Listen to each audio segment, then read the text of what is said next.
क्या आपको अस्पताल के बिल सच में समझ आते हैं? क्या आपने कभी सोचा है कि 2 मिनट की डॉक्टर विजिट के बाद हाथ में पकड़ा 5 पन्नों का बिल आखिर क्या कह रहा है? एक ही टेस्ट के नाम पर चार अलग चार्ज क्यों लिखे हैं? आईसीयू का खर्च अचानक आसमान क्यों छू जाता है और इलाज के बाद राहत मिलने के बजाय दिमाग में सिर्फ एक ही डर क्यों बैठ जाता है, इतना पैसा क्यों देना पड़ा? अगर आपके मन में भी ये सवाल उठ रहे हैं, अगर आपने या आपके परिवार ने कभी अस्पताल के बिल को देखकर खुद को ठगा हुआ महसूस किया है, तो यकीन मानिए ये वीडियो, ये पूरी कहानी और ये पूरा विश्लेषण सिर्फ और सिर्फ आपके लिए है। मैं हूं दिव्यांशी पांडे और आप देख रहे हैं विद फर्स्ट। आज हम बात करने जा रहे हैं भारत सरकार के उस ऐतिहासिक फैसले की जो 2026 में लागू होने जा रहा है और जो अस्पताल के बिलों को लेकर सालों से चली आ रही अराजकता, भ्रम और डर पर सीधा प्रहार करेगा। हम बात कर रहे हैं नए स्टैंडर्डाइज्ड हॉस्पिटल बिलिंग रूल की, जिसे ब्यूरो ऑफ इंडियन स्टैंडर्ड्स ने जारी किया है और जिसका मकसद है कि भारत के हर मरीज, चाहे वो महानगर के किसी बड़े कॉर्पोरेट अस्पताल में हो या किसी छोटे शहर या कस्बे के नर्सिंग होम में, अपने इलाज का बिल लाइन दर लाइन, शब्द दर शब्द और रुपए दर रुपए समझ सके। दरअसल अगर हम सच्चाई से देखें तो भारत में अस्पताल का अनुभव इलाज से ज्यादा बिलिंग को लेकर डरावना रहा है। हर साल लाखों लोग अस्पतालों में इलाज कराने जाते हैं, लेकिन इलाज के बाद जब डिस्चार्ज का वक्त आता है तो मरीज और उसके परिवार के लिए सबसे बड़ा इम्तिहान शुरू होता है, क्योंकि हाथ में जो बिल थमाया जाता है उसमें ना तो साफ भाषा होती है, ना स्पष्ट विवरण और ना यह समझ आता है कि किस सेवा के लिए कितना पैसा लिया गया। चार्जेस ऐसे जोड़ दिए जाते हैं जैसे कोई गणित का उलझा हुआ सवाल हो। एक ही इलाज के लिए अलग अलग मरीजों को अलग अलग रकम चुकानी पड़ती है। कमरे का किराया, डॉक्टर की फीस, टेस्ट, दवाइयाँ, कंज्यूमर्स, उपकरण, सब कुछ या तो एक ही लाइन में ठूस दिया जाता है या फिर ऐसे नामों से लिख दिया जाता है जिनका मतलब आम आदमी नहीं समझ पाता। पैकेज के नाम पर अतिरिक्त खर्च छुपा दिया जाता है और नतीजा यह होता है कि मरीज को न सिर्फ आर्थिक चोट लगती है बल्कि मानसिक तनाव भी झेलना पड़ता है। यही वजह है कि अस्पतालों को लेकर देश भर में overcharging, hidden cost, insurance claim rejection और मरीज प्रबंधन के बीच विवाद आम बात बन चुके थे। खासकर छोटे शहरों, टियर 2 और टियर 3 इलाकों में, जहां ना तो मरीजों को अपने अधिकारों की पूरी जानकारी होती है और ना ही अस्पतालों पर कोई एक ऐसा सिस्टम लागू था। इसी गंभीर समस्या को देखते हुए सरकार और मानक निर्धारण संस्थाओं ने मिलकर एक ऐसा ढांचा तैयार किया है जो अस्पताल बिलिंग को पारदर्शी, पढ़ने योग्य और एक समान बनाएगा।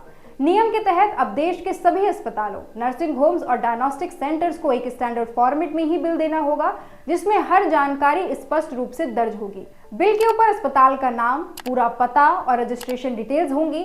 मरीज का नाम, यूनिक पेशेंट आईडी, एडमिशन और डिस्चार्ज की तारीखें साफ साफ लिखी होंगी। सबसे अहम बात कि हर एक चार्ज आइटम वाइज होगा, यानी कमरे का किराया अलग लाइन में, कमरे का प्रकार भी स्पष्ट, डॉक्टर की कंसल्टेशन फीस अलग, हर डायग्नोस्टिक टेस्ट के नाम और उसकी कीमत अलग, दी गई हर दवा और कंज्यूमर का नाम, उसकी मात्रा, कीमत और बैच नंबर तक दर्ज होगा। अगर कोई सर्जरी या पैकेज है तो उसके अंदर क्या क्या शामिल है और क्या शामिल नहीं है यह भी स्पष्ट लिखा जाएगा। टैक्स, डिस्काउंट, इंश्योरेंस कवरेज और मरीज द्वारा किया गया भुगतान, सब कुछ अलग अलग और समझने योग्य भाषा में दर्ज होगा। और यह बिल न सिर्फ प्रिंट फॉर्म में बल्कि डिजिटल फॉर्म में भी उपलब्ध होगा, ताकि मरीज उसे अपने मोबाइल में सुरक्षित रख सके और भविष्य में जरूरत पड़ने पर आसानी से इस्तेमाल कर सके। यह बदलाव इसलिए भी बेहद महत्वपूर्ण है क्योंकि इससे मरीज पहली बार अपने इलाज के खर्च को सचमुच समझ पाएगा। अब वह यह सवाल कर सकेगा कि किस सेवा के लिए कितना पैसा लिया गया। इंश्योरेंस क्लेम करते समय स्पष्टता की वजह से होने वाले रिजेक्शन कम होंगे। आईसीयू, वेंटिलेटर या कंज्यूमर्स जैसे खर्च पहले से बताए जा सकेंगे और अस्पताल तथा मरीज के बीच भरोसे की एक नींव पड़ेगी, क्योंकि जब हर चीज लिखित और स्पष्ट होगी तो झगड़े और विवाद अपने आप कम होंगे।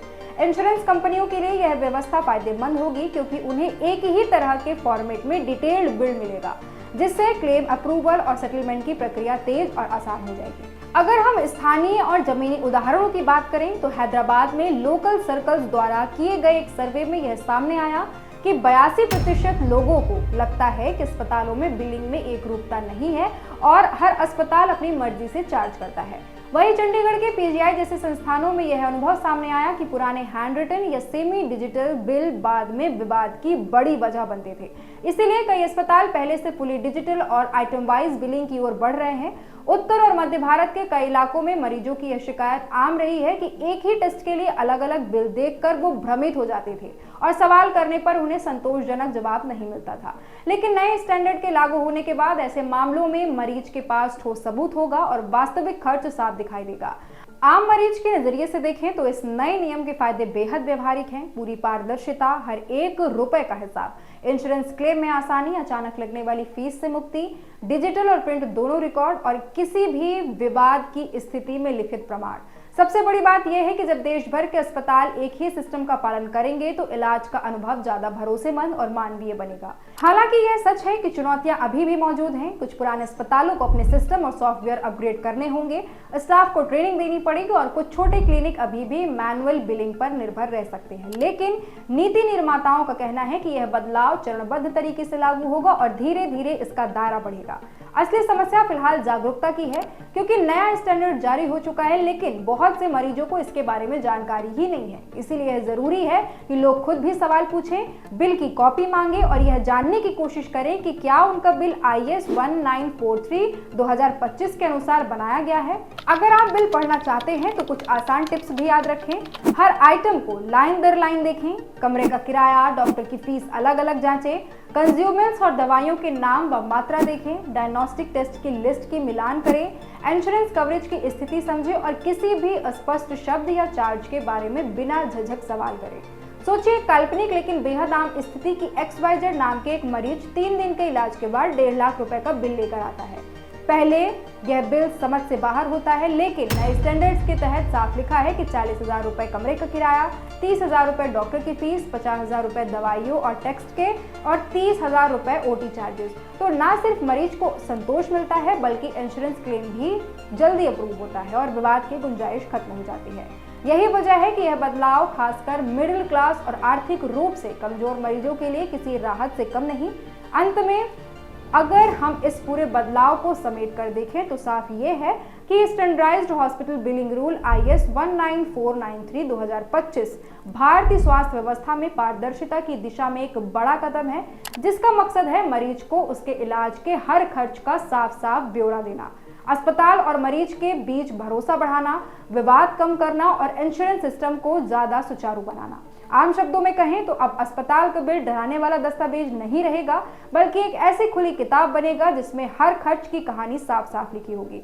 और अगर आपको यह जानकारी उपयोगी लगी हो तो वीडियो को लाइक करें, चैनल को सब्सक्राइब करें और कमेंट में जरूर बताएं कि आपका अब तक का सबसे ज्यादा कंज्यूमिंग अस्पताल बिल कौन सा था, क्योंकि आपकी कहानी ही अगली बड़ी चर्चा की शुरुआत बन सकती है।